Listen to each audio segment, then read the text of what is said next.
Super star Rajinikanth இவரோட ஆக்டிங்கில் அண்மையில் release ஆயிருந்த திரைப்படம் வேட்டையான். இந்த வேட்டையான் படம் கிட்டத்தட்ட 350 கோடிக்கு மேலே கலெக்ஷனை கொடுத்து ஒரு நல்ல லாபத்தை பெற்று தந்திருக்கு.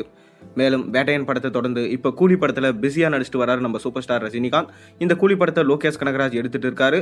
மேலும் சன் பிக்சர்ஸ் பிரம்மாண்டமாக இந்த படத்தை ப்ரொடக்ஷன்ஸ் பண்ணுறாங்க. அது மட்டும் இல்லாமல் பார்த்தீங்கன்னா இந்த மாதம் சூப்பர் ஸ்டார் ரஜினிகாந்தோட பிறந்தநாள் மாதம். இன்னும் ஒரு சில வாரங்கள் தான் இருக்குது சூப்பர் ஸ்டார் பர்த்டேயோட பிறந்த நாளுக்கு. 12ஆம் தேதி சூப்பர் ஸ்டார் ரஜினிகாந்தோட பர்த்டே. இதை கோலாகலமாக கொண்டாட பிளான் பண்ணியிருக்காங்க.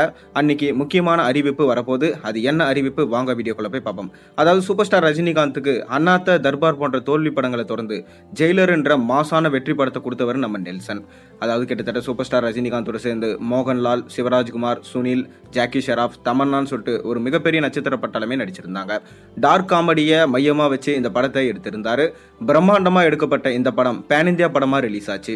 கிட்டத்தட்ட 750 கோடிக்கு மேல சர்வதேச அளவில் கலெக்ஷன் கொடுத்து ஒரு நல்ல லாபத்தை பெற்று தந்தது.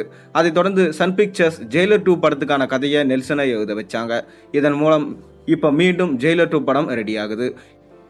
இந்த ஜெயிலர் 2ல ப்ரீக்வலாக எடுக்க போகிறாங்களாம். அதாவது அந்த சின்ன பையனுக்கும் நம்ம சூப்பர் ஸ்டார் ரஜினிகாந்துக்கும் இருக்கிற கதை தான் இதுவாம். அவங்களுக்குள்ள இருக்கிற பாச பிணைப்பையும் மேலும் ஜெயிலராக சூப்பர் ஸ்டார் ரஜினிகாந்த் என்னென்ன அட்டகாசங்கள் பண்ணாரு அப்படின்றது தான் இந்த படத்தோட கதைக்களமாக இருக்கும் என்று சொல்லப்படுது.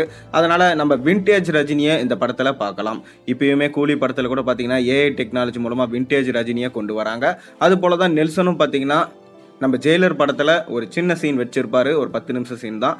அதை பார்த்து தேட்டர்ஸில் மாசான கிளாஸான எல்லா ஆடியன்ஸும் பார்த்தீங்கன்னா ரசிச்சிருந்தாங்க. இதனால் இந்த சீனையை மையமாக கொண்டு முழு நீளமாக பார்த்தீங்கன்னா படத்தில் விண்டேஜ் ரஜினியாக இருக்கிற மாதிரி ஜெயிலராக காமிக்க போகிறாராம். இதுதான் மக்கள் ரொம்பவே ஆவலோடு எதிர்பார்த்துட்டு இருக்காங்க. ஜெயிலர் 2 படம் இப்போவே பார்த்தீங்கன்னா 1000 கோடி கலெக்ஷன் கொடுக்கும் என்று எதிர்பார்க்கப்படுது. அதைத் தொடர்ந்து இந்த படத்துடைய ஸ்டார் காஸ்ட்டும் பார்த்தீங்கன்னா பிரம்மாண்டமாக இருக்க போதான். பேன் இந்தியா படமாக தான் இந்த படத்தையும் எடுக்க போகிறாங்களாம். சமீபத்தில் கூட இந்த படம் கண்டிப்பாக எடுக்கப்படும்னு கன்ஃபர்மேஷன் பண்ணியிருக்காங்க. அதாவது இந்த படத்தில் ஜெயிலரோட மருமகளா, அதாவது சூப்பர் ஸ்டார் ரஜினிகாந்தோட மருமகளா நடிச்சிருந்த மிருனால் அவங்க அஃபீஷியலாக பார்த்தீங்கன்னா ஜெயிலர் 2 நடக்க போகுதுன்னு சொல்லிட்டாங்க. இதனால் கண்டிப்பாக ஜெயிலர் 2 படம் நடக்க போகுது. இதோட பூஜையை பார்த்தீங்கன்னா சூப்பர் ஸ்டார் ரஜினிகாந்தோட பிறந்த நாளுக்கு போட போகிறாங்களாம். இதில் தனுஷும் வந்து கலந்துக்க போகிறாருன்னு சொல்லப்படுது. ஏன்னா தனுஷும் இந்த படத்தில் ஒரு முக்கியமான ரோலில் நடிக்க போகிறாருன்னு ஆரம்பத்தில் சொல்லப்பட்டது. அது இப்போ நடக்குமா இல்லையான்றது நம்ம பொறுத்திருந்து தான் பார்க்கணும். நீங்கள் ஜெயிலர் படத்துக்காக எந்த அளவுக்கு வெயிட் பண்ணுறீங்கிறத மறக்காம கீழே கமெண்ட்டை சொல்லுங்கள். மேலும் சேனலில் போகிற ஒரு வீடியோஸும் பிடிச்சிருந்தா மறக்காம சேனல் சப்ஸ்கிரைப் பண்ணுங்கள், லைக் பண்ணுங்கள், பெல் ஐக்கனை ப்ரெஸ் பண்ணுங்கள். அப்போ தான் போகிற வீடியோஸ் எல்லாம் உங்களுக்கு நோட்டிஃபிகேஷனாக வந்து சேரும்.